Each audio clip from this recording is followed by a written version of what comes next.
बिस्मिल्लाहिर्रहमानिर्रहीम। अस्सलाम वालेकुम स्टूडेंट्स।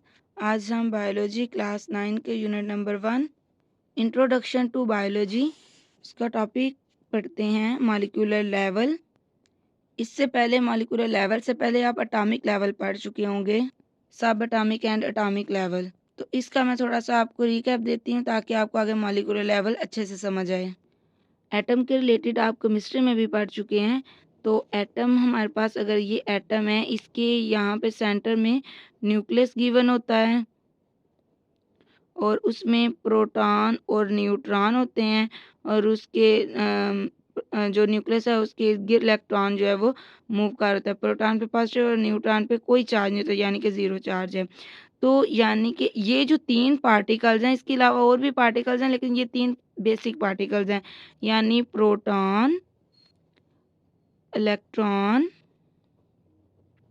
और न्यूट्रॉन जो है, ये 3 बेसिक पार्टिकल्स हैं और इनसे मिलके हमारे पास जो है वो एक बन रहा है एटम। ठीक है, एक atom in basic particle, in fundamental particle से मिलकर बनता है। और भी है लेकिन जस्ट ये हैं। अब ये एटम्स जो हैं, जब ये आपस में मिलेंगे, एटम और एटम आपस में मिलेंगे, तो हमारे पास बन जाएगा मॉलिक्यूल। मॉलिक्यूल क्या है? मॉलिक्यूल एटम्स के मिलने से बनता है, एटम की कलेक्शन से बनता है मॉलिक्यूल। ठीक है, तो मॉलिक्यूलर लेवल में हम एटम का कॉम्बिनेशन पढ़ेंगे कि जब एटम मिलते हैं तो हम मॉलिक्यूल हमारे पास आते हैं। फिर क्या है जी, ये मॉलिक्यूल आपस में मिलते हैं तो हमारे पास बनते हैं ऑर्गेनियल्स। अब ये ऑर्गेनियल्स क्या हैं, ये हम नेक्स्ट टॉपिक में पढ़ेंगे। लेकिन अभी मैं आपको एक जिस तरह पीछे से एक सीरीज आ रही है कि एटम कंबाइन होंगे तो मॉलिक्यूल बनेगा, अब ज़्यादा सारे जब मॉलिक्यूल कंबाइन होंगे तो ऑर्गेनियल्स बन जाएंगे। फिर ये होगा कि ऑर्गेनियल्स जो हैं वो कंबाइन होंगे तो बनेगा हमारे पास सेल। और आपको पता है तमाम लिविंग थिंग्स जो हैं वो सेल्स की बनी होती हैं। सेल जो है तमाम लिविंग थिंग्स का, पूरी लाइफ का बेसिक बिल्डिंग ब्लॉक है।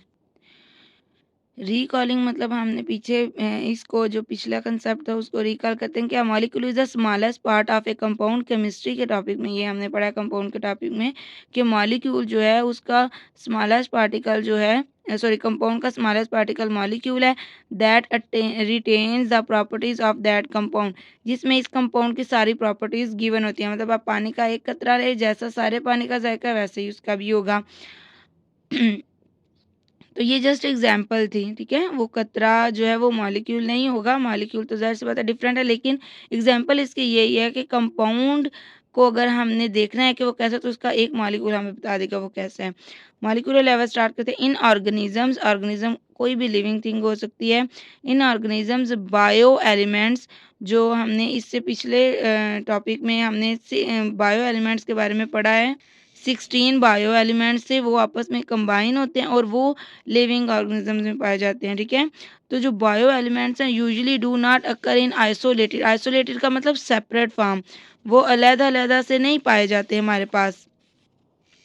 यानी कि ऐसा नहीं है कि बॉडी में यहाँ पे ऑक्सीजन मौजूद है, यहाँ पे कार्बन, इस तरह से नहीं है।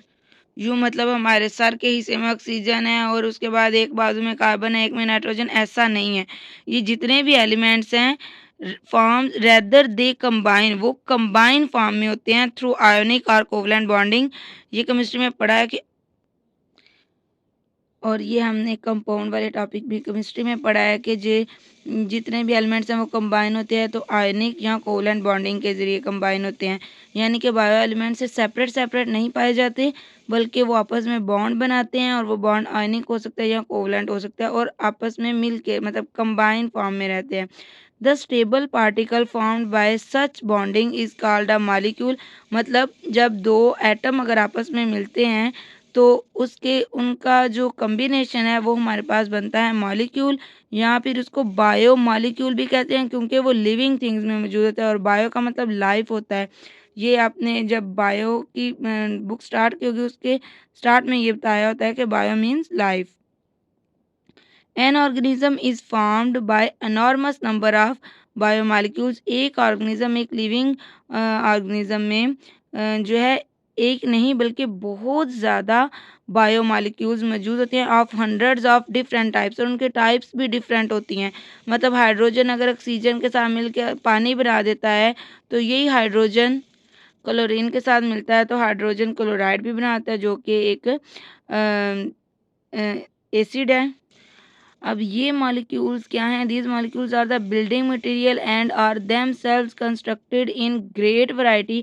ये भी बिल्डिंग मटेरियल है, मतलब ये भी जुड़ के आगे कोई चीज़ बनाएंगे, और ये खुद भी जो हैं जब ये बनते हैं तो इनमें ग्रेट वैरायटी एंड कम्प्लेक्सिटी, मतलब इनके जो बॉन्ड्स होते हैं वो बड़े, कम्प्लेक्सिटी का मतलब होता है कोई ऐसी चीज़ जो समझना है, पेचीदा सी चीज़ जो है, डिफ़िकल्ट की जो चीज़ है, ड्यू टू स्पेसिफिक बॉन्डिंग। वजह क्या है उसकी कम्प्लेक्सिटी की? उसकी जो बॉन्डिंग है, मतलब एक ने इधर बॉन्ड बनाया, एक ने इधर बॉन्ड बनाया, एक ने इधर बॉन्ड बनाया, तो आगे पीछे बॉन्डिंग की वजह से, उसकी बॉन्डिंग अरेंजमेंट की वजह से ये जो मॉलिक्यूल्स हैं ये बिल्डिंग मटेरियल भी हैं, और ये खुद भी ग्रेट वैरायटी है इनमें, उनके बॉन्ड्स की, उनकी कम्प्लेक्सिटी की। अब ये मॉलिक्यूल्स जो हैं इनकी दो टाइप्स हैं। Bio molecules are classified as micro molecules and macro molecules. Micro molecules कौन से हैं? जिनका मॉलिक्यूलर वेट जो है वो लो होता है। Micro molecules are with low molecular weight, for example glucose, water etcetera. और मैक्रो मॉलिक्यूल्स उसके नेम से जाहिर है, माइक्रो का मतलब ही छोटा होता है और मैक्रो का मतलब बड़ा होता है। तो मैक्रो मॉलिक्यूल्स कौन से होंगे? Are with higher molecular weights, for example starch, proteins, lipids etc। तो मालिक्यूलर लेवल का अगर हम समरी देखें तो उसने स्टार्ट में बताया है कि बायोमॉलिक्यूल जो हैं वो लिविंग ऑर्गेनिज्म में सेपरेट सेपरेट नहीं पाए जाते बल्कि कंबाइन फॉर्म में पाए जाते हैं, और उनमें जो बॉन्डिंग होती है वो आयनिक और कोवलेंट बॉन्डिंग होती है। और जब ये कंबाइन होते हैं एलिमेंट्स आपस में, तो वो बनाता है उसका एक जो पार्टिकल बनेगा वो मॉलिक्यूल होगा, जिसे बायोमॉलिक्यूल कहते हैं। उसके बाद बायोमॉलिक्यूल का बताया कि ये बहुत ज़्यादा पाए जाते हैं लिविंग ऑर्गेनिज्म में, और ये बिल्डिंग मटेरियल भी हैं, और इनमें कम्प्लेक्सिटी भी बहुत होती है, वजह उनकी बॉन्डिंग है। उसके बाद इसकी दो टाइप्स हैं, माइक्रो मॉलिक्यूल्स और मैक्रो मॉलिक्यूल्स। माइक्रो मॉलिक्यूल्स का मॉलिक्यूलर वेट कम और मैक्रो मॉलिक्यूल्स का ज़्यादा होता है। नेक्स्ट आ जाते हैं हमारे पास ऑर्गेनियल एंड सेल लेवल। ऑर्गेनियल क्या हैं? जिस तरह हमारी बॉडी के पार्ट्स होते हैं, इसी तरह एक सेल के भी पार्ट्स गिवन होते हैं। पेज नंबर 58 अगर आप ओपन करें तो यहाँ पे ये दिया गया है, the ultra structure of an animal cell, यानी कि ये एनिमल सेल है, and the ultra structure of plant cell, ये प्लांट सेल है। ठीक है, ये देखें, ये एक प्लांट का सेल है, ये एनिमल का सेल है। सेल आप समझ लें कि जिस तरह एक दीवार ईंटों से बनती है ना, तो एक इंसान, एक जानवर या कोई भी लिविंग थिंग जो है ना वो सेल से मिलके बनती है। ठीक हो गया। अब ये प्लांट का सेल है, ये एनिमल का सेल है। देखिए प्लांट का सेल है भी ग्रीन। अच्छा, अब इसमें ये जो इसके पार्ट्स हैं, ये जो सेल के पार्ट्स हैं, यहाँ पे ये वैक्यूल लिखा है, ये इसका लाइसोसोम है, ये गोल्जी कॉम्प्लेक्स है, ये इसका न्यूक्लियस है, और ये स्मूथ एंडोप्लाज्मिक रेटिकुलम, ये माइटोकॉन्ड्रिया, ये सारे इसके पार्ट्स हैं। और ये एनिमल में भी तकरीबन सेम ही पार्ट्स होते हैं राइबोसोम, लेकिन उनकी अरेंजमेंट डिफरेंट होती है। ठीक है, अब ये जो इनके पार्ट्स हैं ये सिंगल पार्ट ऑर्गेनियल कहलाता है। जिस तरह हमारी बॉडी का हर पार्ट, हम कहते हैं कि हमारा हैंड एक बॉडी पार्ट है, लेकिन उसका अपना नेम क्या है? उसका ज़ाती नाम हाथ है, हैंड है। हमारी लेग वो भी एक बॉडी पार्ट है, लेकिन उसका नाम क्या है? लेग। इसी तरह ये वैक्यूल एक प्लांट का पार्ट है, लेकिन और इस प्लांट के पार्ट को ऑर्गेनियल कहते हैं, और उसका अपना नाम वैक्यूल है। ये भी प्लांट के सेल का पार्ट है, सॉरी, प्लांट के सेल का पार्ट है, यानी कि ये ऑर्गेनियल है, और इसका अपना नाम गोल्जी कम्प्लेक्स है। यहाँ पे जितने भी सेल में पार्ट्स गिवन है, ये हर एक ऑर्गेनियल है, और उनका अपने अपने यहाँ पे पर्सनल नेम भी हैं। और ये बनते किन से हैं? मॉलिक्यूल से मिलके बनते हैं। वही एटम जब कंबाइन हुए थे, मॉलिक्यूल बना था, अब मॉलिक्यूल कंबाइन होंगे तो हमारे पास ऑर्गेनियल्स बन जाएंगे। अब ऑर्गेनियल के बारे में पढ़ते हैं।